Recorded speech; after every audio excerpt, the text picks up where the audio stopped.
Hey everyone, Gamma here. I hope this is all coming through okay. I hope this isn't like take 5. I haven't made a video in about 2 weeks, and now none of my equipment seems to want to work. I just spent the last couple of minutes trying to get my light to work. Yeah, I hope you're all doing okay. This is probably, I feel quite bad because it's probably the second time I've dropped off for a little while. I am sorry about that. I'll probably end up talking I'll mostly just end up talking about what's been going on the last couple of weeks and treat this more as an update video.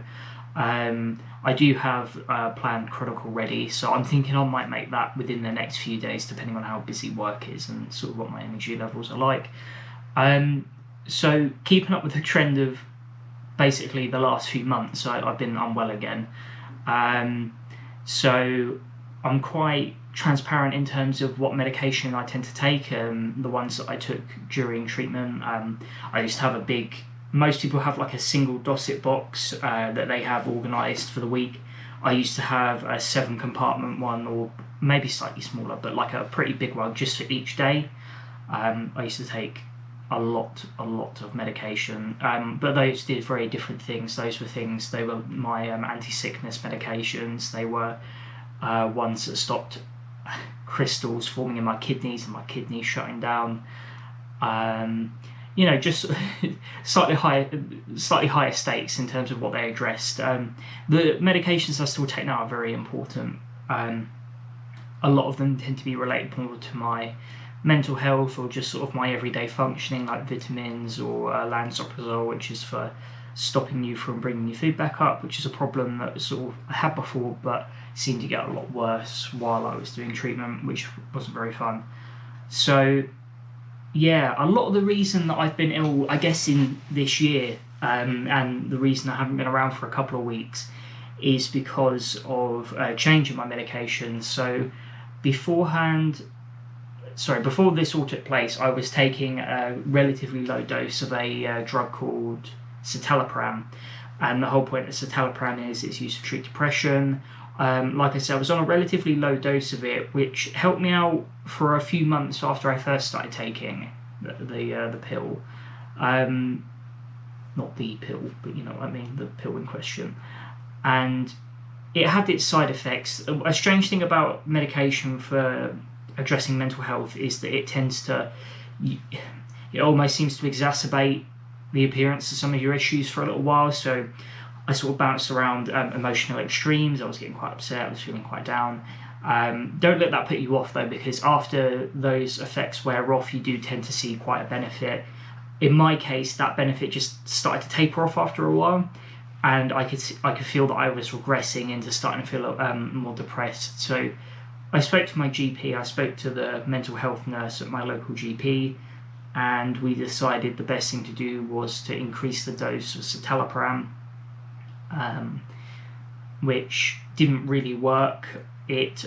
So the side effects that I was having, I say side effects, sort of where I was regressing and becoming more depressed, I had that, which ended up escalating, and then a lot of the symptoms from adjusting to the initial dose reappeared because I had effectively doubled the dose I was taking, and I was, oscillating. I was going through really extreme points of emotion. So one minute I'd be really quite upbeat and happy and enthusiastic. The next I'd be really downbeat and upset. Privately, I'd have some negative, like some quite dark and negative ideation. Not really a fun time in general. So after a couple of weeks, I caught up with my GP a bit earlier than we scheduled, and I was quite blunt about. Sorry, my notification just came off my computer. So I was quite blunt and said that this is really bad. I'm struggling to function. I lost the ability to leave my flat for a little while. Couldn't go outside, so I wasn't getting any exercise. I couldn't even do things like taking the bins out because I was down and lethargic, but at the same time quite paranoid as well. So it was getting in the way of my ability to just sort of function on a day-to-day basis. So the decision was made between us to move me on to a new tablet called sertraline, which, if you ever go through the experience of getting medication to to help your mental health, sertraline and citalopram tend to be the first couple that you'll be given. And I'm still adjusting to that at the minute. That has its own problems. That can affect your mood. That's been the main thing. I feel like I've been consistently a little bit more downbeat the last couple of weeks. More has gone on to affect that, so I think there's extenuating circumstances for it. I don't feel anywhere near as bad as I did on the double dose of citalopram, so I haven't written it off. I'm still taking it. But that just comes with its own adjustment.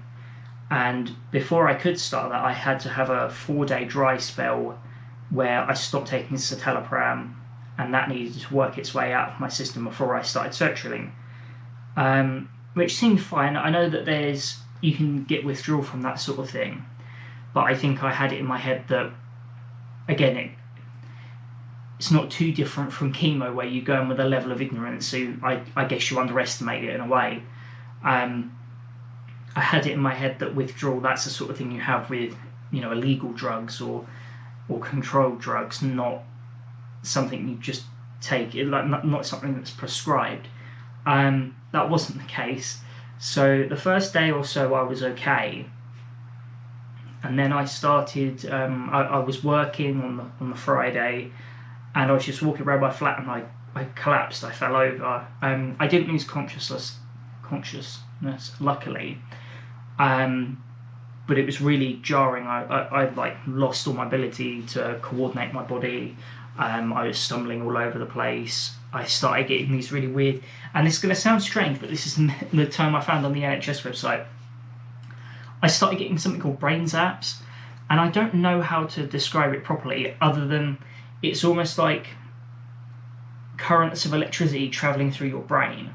It's almost like your brain tenses and you feel like an intense strain very quickly. I guess that's where the electrifying description comes from.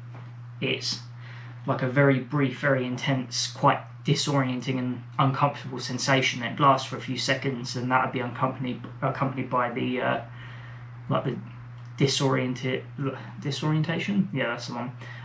With me falling over on that happened a couple of times. So I had to go to bed, and I contended with that for a couple of days, and that was just really strange. Not really being able to leave bed, because if I stood up I'd get even worse brain zaps. I'd still get them when I was laying down, but I wasn't spared them laying down, but they were worse when I got up.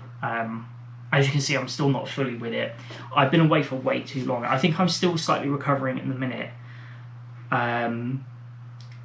The withdrawal wore off pretty quickly after I started taking sertraline, but pretty soon after I had my second COVID-19 dose, and people who've seen some of my earlier videos know that I had quite a bad reaction to that, and I had a lot of the same symptoms this time. I was told that probably wouldn't be the case because I reacted so badly the first time, which wasn't true. I was quite ill. Same as before, it's a lot like having the flu. I had a temperature, but I felt very cold. I was shivering. I had a headache. I felt a bit nauseous, which I think that would have all been compounded by adjusting to the sertraline. But I just didn't feel well in general. The difference I did notice compared to when I had my first jab was they all seemed to be a bit more staggered. So the headache came at a separate time to the shivers, and the nausea came separately. So it was really weird. So I go through brief periods where I felt okay and I thought I was on the mend, and then the next minute something new would be going on, and overall not a fun time. Just not a fun time. I couldn't really go to the toilet for a week either. That was the sertraline thing. So there's a lot of pain and discomfort from that. I have to say, I don't think my ability to handle those functions has been quite the same since I did treatment. I don't think it works quite as well as it did before. I don't know if that's psychosomatic or if that's just something that's healing, but it's something I noticed, and what's gone on the last couple of weeks has certainly made that worse. Then even more. Then I have my 3-month check-in. I have every 3 months. I go up to my former treatment centre in London, the Macmillan Centre on Tottenham Court Road, to see my oncologist and voice any problems I've had. So quite a lengthy conversation.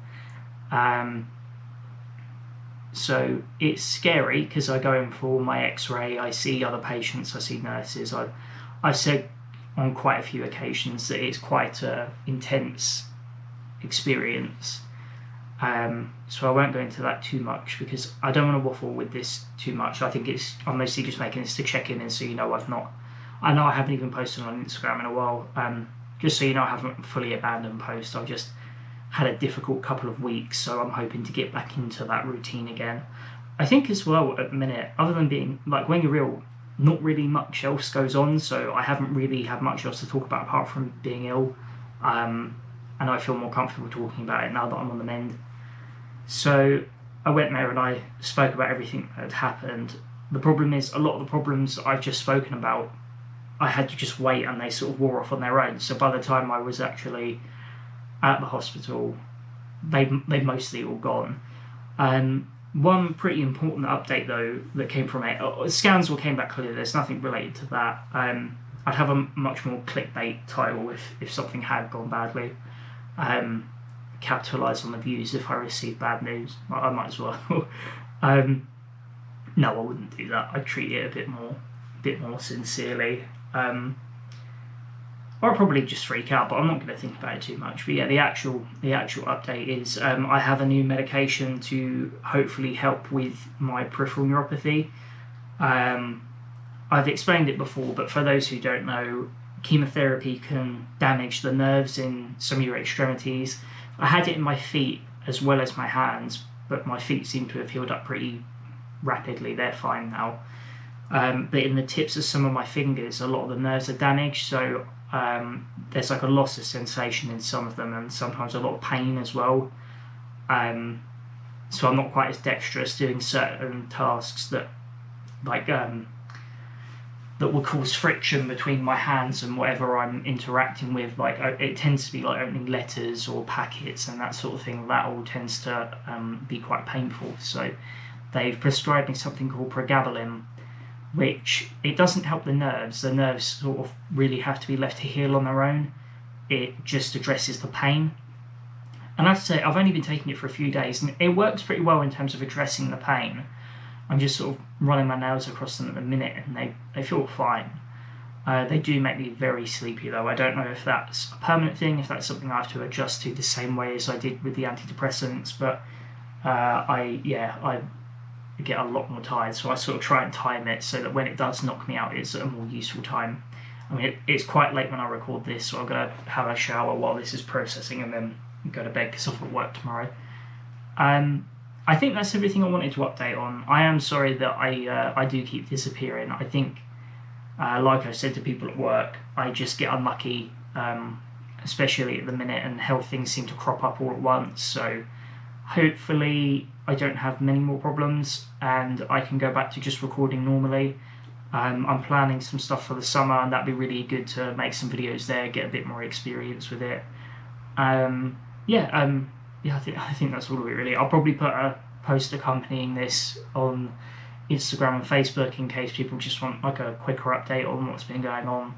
So with all that being said, I'll catch you next weekend, hopefully without any interruption, and I hope you all have a really good week. Thank you for stopping by and watching this video, I really appreciate it. That's it. Take care everyone, thank you.